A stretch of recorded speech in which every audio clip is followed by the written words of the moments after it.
நற்கருணை தான் நம்முடைய வாழ்வு அடங்கியிருக்கிறது.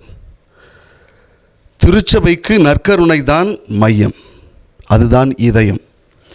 இப்படியாக நம்முடைய முன்னாள் திருத்தந்தை புனித 2ஆம் ஜான் பால் அவர்கள் நமக்கு நற்கருணையை பற்றி எடுத்து சொல்கிறார்.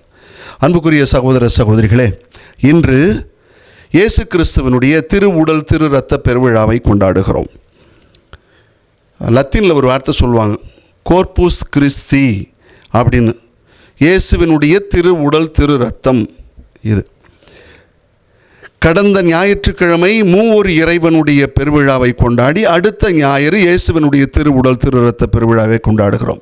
இந்த விழா நமக்கு வலியுறுத்துகிற ஒரு முக்கியமான மைய செய்தி என்ன அப்படின்னா, நற்கருணையில் இயேசு உயிரோடு உடலோடு ஆன்மாவோடு தெய்வீகமாக வீற்றிருக்கிறார் என்பதை இந்த உலகம் உணர வேண்டும். இதுதான் நாம் உணரணும், உலகம் உணரணும். அதற்காகத்தான் இந்த விழாவினுடைய இருப்பே இருக்குது. திருப்பலியில் சாதாரண கோதுமை அப்பம் ரசத்தையும் கொண்டு வந்து வச்சு அந்த நடுப்பூசன்னு சொல்லுவோம் இல்லையா, ஏன்னா நடுப்பூசத்தில் நேரத்திலலாம் நிறைய பேர் கான்ஷியஸாகவே ஆகிறாங்க. அந்த நடுப்பூச நேரத்தில் அந்த நற்கருணையாக மாற்றுகிற டிரான்ஸ்சப்ஸ்டான்சியேஷன் அப்படின்னு சொல்லுவாங்க. பொருள் மாற்றம், சப்ஸ்டன்ஸ் மாறுது அப்படிங்கிற இந்த கோதுமை அப்பம் திராட்சை ரசம் இயேசுவின் உடலாகவும் இரத்தமாகவும் மாறுகிற இந்த நேரம் இருக்கிறது பாருங்கள், அதுதான் நம்முடைய வாழ்வில் மிக மிக உன்னதமான நேரம். அதான் ஒருத்தர் சொன்னார், இந்த காணிக்கை கொண்டு வந்துச்சதுக்கப்புறம் அப்பத்தையும் ரசத்தையும் தூக்கி காட்டுறதுக்கு முன்னாடி அந்த இடத்துல ரெண்டுக்கும் இடையில் நம்முடைய வேண்டுதலெல்லாம் சொருவினா போதும், பரிசுத்தாவியானவர் அதை மாற்றும் போது நம்முடைய வேண்டுதல்களை ஏற்று நம்முடைய வாழ்விலும் ஆசீர்வாதத்தை பொழிவார் அப்படின்னு சொல்லி ஒருத்தர் விளக்கம் கொடுத்தார். இது யோவான் நற்செய்தி 6வது அதிகாரம் 51வது வசனத்தினுடைய இறை வார்த்தையின் மையமாக இருக்கும். எப்படி? விண்ணகத்திலிருந்து இறங்கி வந்த உணவு நானே, வாழ்வு தரும் உணவு நானே, எவராவது இதை உண்டால் அவர் என்றுமே வாழ்வார் என்று ஆண்டவர் இயேசு நற்கருணையை குறித்து அங்கு தெளிவாக எடுத்து சொல்வார். அன்புக்குரியவர்களே, இதனுடைய வரலாறு என்ன அப்படின்னு கொஞ்சம் யோசித்தோம்னா, புனித ஜூலியானா பெல்ஜியம் நாட்டை சேர்ந்த துறவி 1209 ஒரு ஜெபத்தில் இருக்கும்பொழுது ஒரு காட்சி வருது அவங்களுக்கு. அந்த காட்சி எப்படிப்பட்டதாக இருந்ததுன்னா, ஒரு முழு நிலவு, அந்த இருட்டில் முழு நிலவு இருக்குது. ஆனால் அந்த முழு நிலவில் இடையில ஒரு கருப்பு புள்ளி இருக்குது. இதை காட்சியில் பார்க்குறாங்க. எதுக்குடா இப்படி ஒரு காட்சி வருதுன்னு சொல்லிவிட்டு புனித ஜூலியானா அதை யோசிக்கிறாங்க. நாள் கணக்கில், மாதக்கணக்கில், ஆண்டு கணக்கில் யோசிச்சுட்டு அதுக்கப்புறம் தான் அதனுடைய விளக்கம் புரியுது. என்னென்னா, திருச்சபையினுடைய வழிபாட்டு இருக்குது பற்றியா, அந்த வழிபாட்டில் நற்கருணை ஆண்டவருக்கு, இயேசுவின் திருவுடல் திரு இரத்தத்துக்கு ஒரு விழா இல்லையே அப்படிங்கிற ஒரு விஷயத்தை தான் அந்த நாளில் இதை எடுத்து சொல்கிறாங்க. அது யார்கிட்ட போய் சொல்கிறாங்க தெரியுமா? லீஜ் நகர ஆயர்கிட்ட போய் அவங்க வழியாக 4ஆம் உர்பன் அவர்கிட்ட போகுது இந்த செய்தி.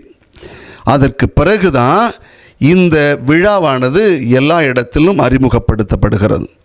இதில் இன்னொரு விஷயம் இருக்குது. இதை உறுதிப்படுத்துவதற்கு ஒரு அற்புதம் நடக்குது. 1263 ஜெர்மனியை சேர்ந்த ஒரு குரு பீட்டர், அவர் என்ன பண்ணுறாரு, ரோமுக்கு போகிறார். ரோமுக்கு போய் அங்கே நிறைய திருத்தலங்களை பார்க்குறார். ஆனால் இவருக்கு இந்த விழா அறிமுகப்படுத்தப்பட்ட பிற்பாடு ஒரு டவுட் வருது. என்னென்னா, அந்த ஃபீஸ்ட் மேலே ஒரு டவுட் வருது. இந்த அப்பத்திலும் ரசத்திலும் இயேசு எப்படி இருப்பார் அப்படிங்கிற டவுட் வருது. அங்கே ரோமுக்கு போயிட்டு பொல்சேனாங்கிற ஒரு இடத்துல ஒரு பூசை வைக்கிறார். அந்த பூசை வைக்கும் பொழுது, இந்த நடுப்பூசன்னு சொல்கிறோம் பார்த்தியா, நடுப்பூச நேரத்தில் அந்த வசீகர அப்பத்தையும் ரசத்தையும் வசீகரம் பண்ணிவிட்டு அந்த அப்பத்தை தூக்கி காட்டுறார். அந்த அப்பத்தை தூக்கி காட்டும் பொழுது அந்த அப்பத்திலிருந்து ரத்தம் வடிகிறது. வடிஞ்சு அந்த துகில் இருக்குது பாருங்கள், கீழே வச்சுருக்குமே, அதில் சொட்டு சொட்டாக ஊற்றுது. இதை பார்த்துட்டு அவர் படபடப்பாயிடுச்சு. என்ன பண்ணுறதுன்னு தெரியலையே, என்னடா இப்படி ஆயிடுச்சுன்னு சொல்லிட்டு உடனே அவர் என்ன பண்ணுறாரு, அங்கே ரோமில் இருக்கிற போப் அர்பன், அவர் எங்கே இருக்கிறார்னா ஓர்வியேத்தோ அப்படிங்கிற ஒரு இடத்துல அவர் இருக்கிறார். நேராக அவருக்கு செய்தி போகுது. அவர் என்ன சொல்கிறார், போப்பு அர்பன் அந்த எடுத்துக்கிட்டு வாங்கங்கிறார். எடுத்துக்கிட்டு வர்றாங்க, கொண்டு வந்து அவர்கிட்ட கொடுக்குறாங்க. உடனே அவர் என்ன பண்ணுறாரு, ஆய்வு நடத்துகிறார். அந்த ஆய்வு நடத்தி அந்த இயேசுவினுடைய இரத்தம் என்று ஆய்வு முடிவு செய்கிறது. அதற்கு பிற்பாடு ஆகஸ்ட் மாதம் 11ஆம் தேதி 1264 போப் அர்பன் தான் இந்த உலகம் முழுவதும் ஆண்டவர் இயேசு கிறிஸ்துவனுடைய திருவுடல் திரு இரத்த பெருவிழாவை கொண்டாட வேண்டும் என்று நமக்கு அறிவுறுத்துகிறார். அன்புக்குரிய சகோதர சகோதரிகளே, இயேசுவினுடைய திருவுடல் திரு இரத்த பெருவிழாவை குறித்து நிறைய புனிதர்கள் நிறைய விஷயங்களை சொல்கிறார். அதில் புனித தாமஸ் அக்வினாஸ் அவர் ஒரு விஷயம் சொல்கிறார் பாருங்க. ஏன்னா நற்கருணையை குறித்து அவர் தான் அதிகமாக எழுதியிருக்கிறார். அதுவும் குறிப்பாக அந்த மாண்புயர் கீதம் பாடுறோம் பார்த்தியா, அதை குறித்து எழுதியவரே அவர் தான். எல்லாத்தையும் எழுதி முடிச்சுட்டு கடைசியில் என்ன சொன்னார் தெரியுமா, இயேசுவின் நற்கருணை குறித்து மாண்புயர் கீதம் பாடுறோமே, அது ஒரு பெரிய பாட்டு, அதில் ஒரு சின்னது தான் இந்த மாண்புயர் கீதமே. அந்த பாட்டு மொத்தமும் எழுதிட்டு கடைசியாக அவர் பேனாவை மூடி வச்சுட்டார். பேனாவை மூடி வச்சுட்டு என்ன சொன்னார்னா, இதுக்கு பிறகு எழுதுறதுக்கு ஒன்றுமே கிடையாது அப்படின்னு சொல்லிட்டு அடுத்த கொஞ்ச நாளில் இறந்து போனார் என்று சொல்வார்கள். அவர் என்ன சொல்கிறார் தெரியுமா, மனித உடலுக்கு தேவையானது அனைத்து உணவுகளை விட மேலானது நற்கருணைங்கிறார். மனித உடலுக்கு தேவையான அனைத்து உணவுகளை விட நற்கருணை மிக மிக மேலானது என்று அவர் வலியுறுத்துகிறார். அதோடு மட்டும் இல்லை, புனித அகுஸ்தினார் இன்னும் ஒரு படி மேலே போய் சொல்கிறார் பாருங்க. கடவுள் எல்லாம் வல்லவர், ஆனால் அவரால் கூட வேற ஒன்று இந்த நற்கருணையை உருவாக்க முடியாது. அந்த அளவுக்கு நற்கருணை மேன்மையானது, உயர்ந்தது என்று. அதே மாதிரி முதல்ல சொன்ன மாதிரி நம்முடைய முன்னாள் திருத்தந்தை புனித ஜான் பால் II அவர் சொல்லும்போது அதான் சொல்கிறார், இந்த திரு அவை இந்த நற்கருணையில் தான் வாழ்ந்து கொண்டிருக்கிறது. எனவே அன்புக்குரியவர்களே, நாம் இந்த விழாவிலேருந்து என்ன கற்றுக்கணும்னா 2 பாயிண்ட் தான், ஒன்றும் பெருசாக இல்லை, சுருக்கமாக சொல்கிறேன். 1, ஆண்டவர் இயேசு கிறிஸ்துவனுடைய உண்மையான பிரசன்னம், லிவிங் பிரசன்ஸ் அப்படின்னு சொல்கிறோமே, நம்மோடு அவர் வாழ்ந்து கொண்டிருக்கிறார்.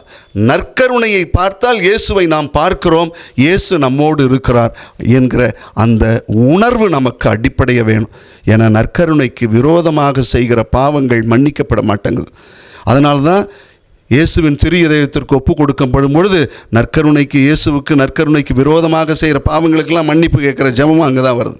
அதனால் இயேசு உயிரோடு இருக்கிறார் என்பதை நாம் உள்ளூரமாக உணர வேண்டும். 2வது, நாம் எல்லாருமே நடமாடும் நற்கருணையாக மாற வேண்டும். இயேசு என்னில் இருக்கிறார், நான் வாழ்வது இயேசுவால், இயேசு என்னுடைய உடலில் உள்ள ஒவ்வொரு செல்லிலும் கலந்திருக்கிறார். ஏதாவது ஒன்று சாப்பிட்டோம்னா உடம்புல இருக்க எல்லா செல்லுலையும் பரவுது இல்லையா? அப்படி எல்லா செல்லுலையும் பரவும் பொழுது ஏன் நற்கருணை மட்டும் நம்முடைய உடம்புல இருக்கிற ஒவ்வொரு செல்லிலும் பரவாதா?